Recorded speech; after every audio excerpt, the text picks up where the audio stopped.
Let's get rolling on a Tuesday. Glasses in session. We go to the Glasser guest line. Check in with Ryan Noonan, who joins us. Check out his work, 4 for 4 Bets and BetSperts Golf as well. Make sure you guys are following Ryan on X at Rye Noonan. Ryan, I'm fired up for the golf this week, man. Going to be an awesome test. I just want to know, like, when you're handicapping Oakmont, what would you say is the top thing that you're prioritizing this week? Is it guys just finding the fairway? Is it accuracy? Do you still want guys driving distance because it's such a big course? Elite iron play? What would you say is the thing that you're kind of prioritizing the most this week?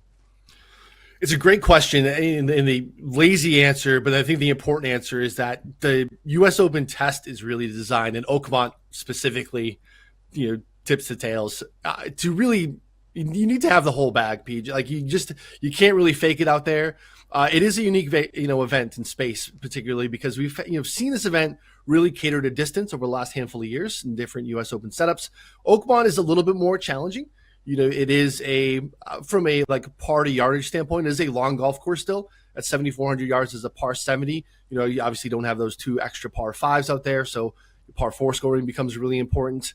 I just want guys that have done it on, whether it's majors, whether it's the new signature event format. I want to see some guys, that in terms of picking an actual winner, that you've really got it done against difficult fields and difficult tests over the last couple of years, more so than anything. It's going to be a combination of all of it. Lots of discussion in the last, 24, 48 hours around distance versus accuracy. The answer is both. Pretending that it's not both matters, is just you're kind of missing part of the handicap here. So keeping the ball in play, controlling the golf ball matters. We have a guy at the top of the board that does a pretty good job of controlling the golf ball, better than anyone else. These are, very, very slopey, undulating greens and fairways, something I don't think the TV does a great job of picking up. We obviously hear a lot about how fast these greens are going to play as well. So, can you control your golf ball on fast greens? Those things are going to matter quite a bit as well. Ryan, I'm going to throw some golfers at you before. I certainly want the guys that you like this week. Just want to get your thoughts. Kind of guys that I'm on the fence with. I could certainly put them in my card, not put them in my card. So I want to get your thoughts. We'll start with Sepp Straka, who's obviously having an awesome year. I mean, you mentioned Scheffler at the top. Guy controls his golf ball than anybody else. You certainly could put Sepp in the top 5 conversation right now with the way he's swinging it. Hasn't performed all that well in majors, though, throughout his career. And obviously, Oakmont's a big-time test. Would you play Sepp this week in any capacity, Ryan? 1,000%. Sepp has been very kind to me. I was on both of his wins so far this year, so I feel like I've really squeezed all the juice out of the Sepp Straka orange. For me to go back would be difficult. Net number from an outright standpoint got beat down a little bit early in the week because it was there were 80s out there. It was a bad number, so he's kind of sitting in the 50 range. Finding whether it's a finishing position bet, you can find some matchups. I think Sepp is definitely competitive. Really could say, statistically, outside of Scottie Scheffler over the last 6 months, 2025, Sepp Straka is the best iron player in the world. Keeps the ball in play off the tee, and is a pretty solid putter on fast greens as well. Rated out a little bit higher for me than I thought he was going to. So yeah, having some Sepp on the ticket is a good way to go. What about Joaquin Niemann, Ryan? He's kind of a polarizing one this week. I mean, the guy just wins on live every single week. It hasn't translated to the majors. Did have that top 10, though, at Quail Hollow, which I think has people thinking that maybe he can break through. This week, you doing anything with Niemann? I'm going to explore it. I'm going to flirt with it a little bit. It might be a one-and-done selection for me if people are playing in any of those because we have the limited options for the live guys. The problem is, it's talked about often, what do those live setups do to get you prepared for major championship golf? And it's really hard to say that they do anything for you, to be honest. Again, we have he won again in Virginia at RTJ, 15 under through 3 rounds, right? So we, kind of pull that out. That's a course that's, 20 under for a winner if you were to play a normal 72-hole event. They don't play a lot of, you look at kind of where those live results are, high teens, and again, 3 rounds. So they're not necessarily difficult setups. They're not the elite golf courses. The game is there, though, right, PG? He long and straight off the tee. He has all the chops just from a raw skill set standpoint. So he's very interesting. You're paying the freight for it, though, because he's priced as if he's done it before. He's a little too close to that real top tier for me.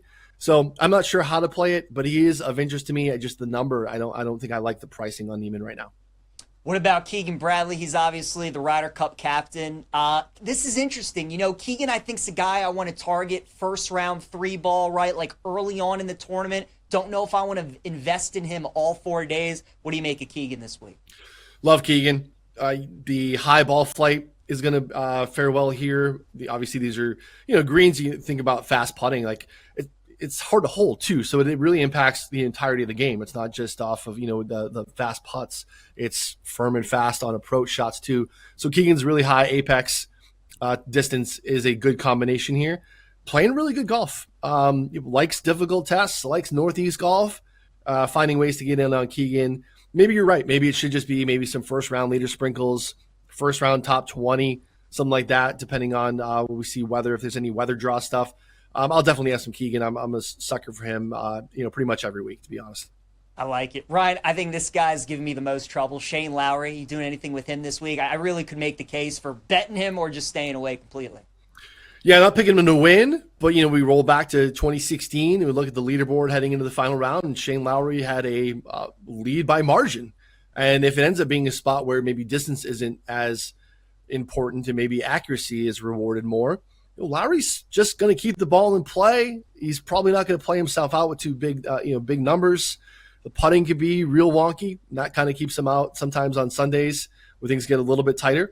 I would be very surprised almost to even not see him in the top 20. So finding ways to get down on Shane, again, matchups, finishing positions are the way to go. Not paying that price from an outright standpoint, considering that he just has trouble closing PGA National in February.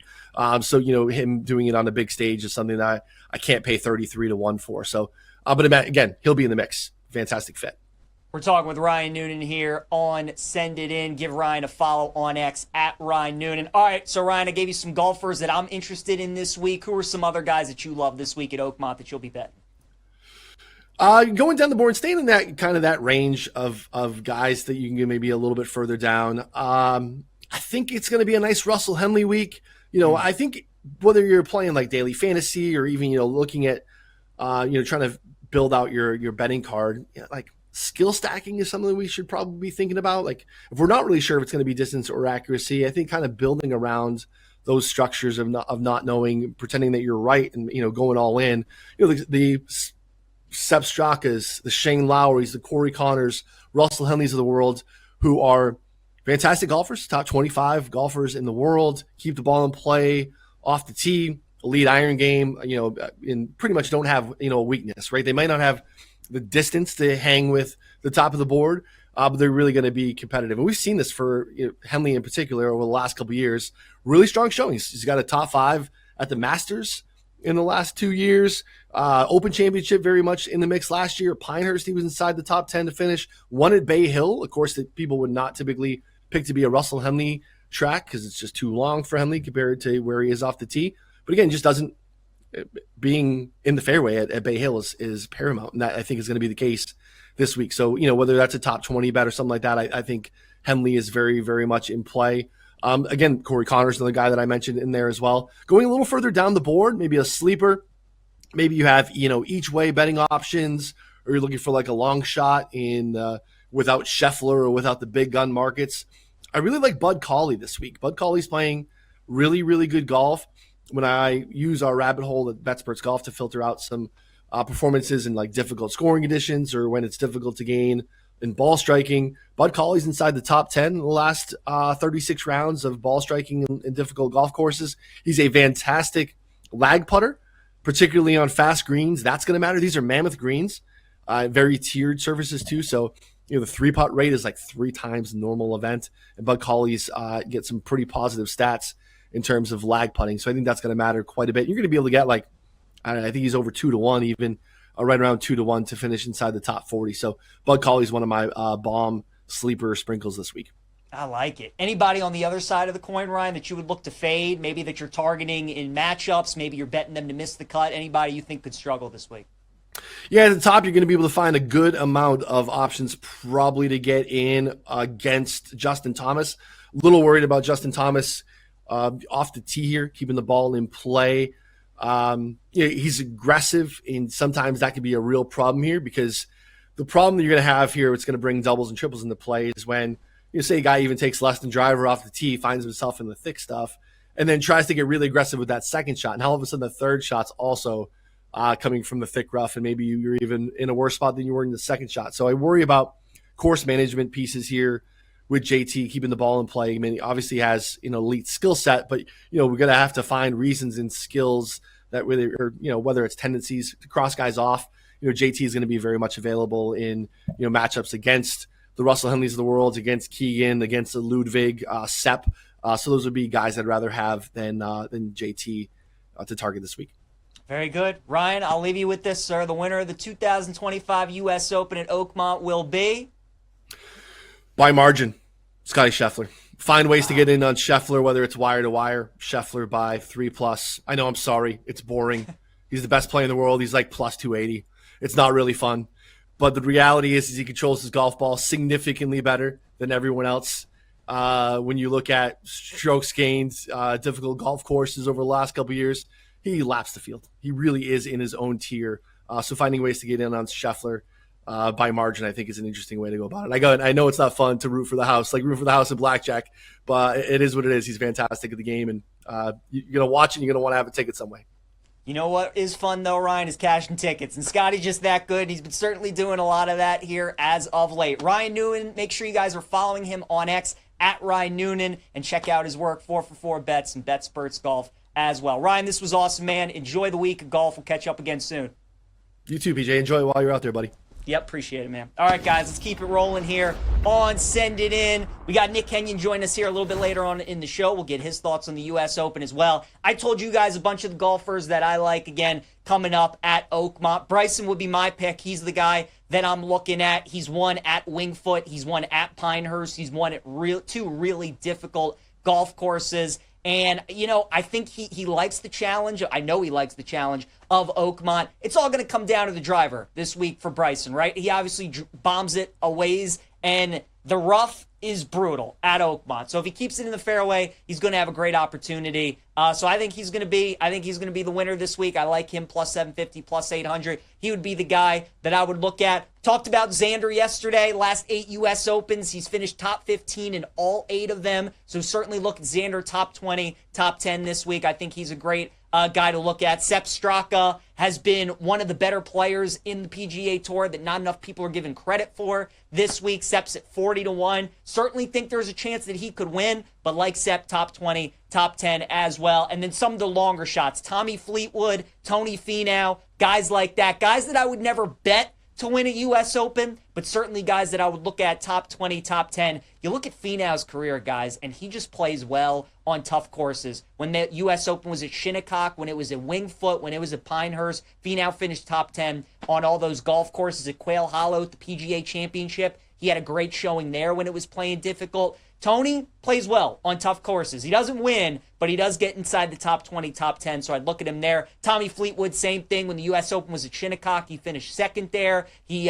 played pretty well at Wingfoot. Tommy is accurate. He's much like Russell Henley. They don't hit the ball very far, but they hit it straight. They keep it in the fairway. And Tommy just plays that steady game where he should be hovering around even par, 2 over, 3 over, give himself a chance. And then Patrick Reed's the long shot. I don't think a lot of people are talking about this week that I would keep an eye on. Patrick Reed, another one of these guys that plays tough courses extremely well, has one of the best short games in the world, good iron player. It's really all going to be about off the tee for Patrick Reed. If he can have a good week with the driver, he's going to be in contention, and getting him at 100-1, some of these prices, you can get him top 20, top 10. I think P. Reed could be worth a look. We got a question coming in here from the chat. Sports wager. PJ, would you choose Bryson top 10, Morikawa top 20, or Scottie top 5?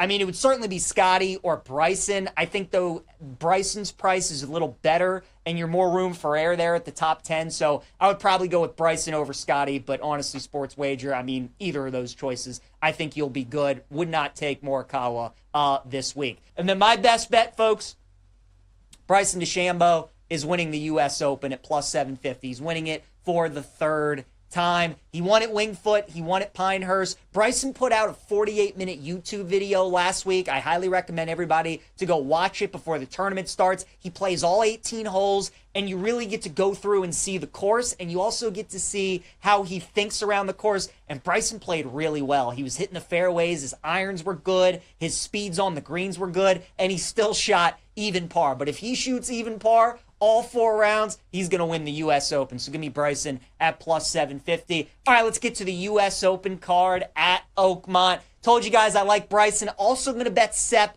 at 40-1. You heard Ryan make the case. You heard Nick make the case. I love Sepp at the price. That's the key. Give me Sepp at 40-1. Probably should be like 25 or 30-1. How about Bryson top 10 minus 135 sports wager? You were asking me earlier. I got Bryson in my top 10, so I love that one. How about Tommy Fleetwood as well? Now, I'd never bet Tommy to win a major championship ever. But top 10, he absolutely can do that. Russell Henley, one of the most accurate golfers in the world. I'm going to take him as well at top 20. Keep in mind, Henley won at the Arnold Palmer Invitational earlier this year. Also very difficult golf course. Finau, keep telling you guys how good he is at these tough courses. And then Patrick Reed, taking a flyer with that one. I like the 30-1 price. Patrick Reed's been great in majors throughout his career. He's been great at Augusta, and he's been really good at difficult U.S. Open courses. So Patrick Reed, top 20 at plus 300. That's our card this week for the U.S. Open.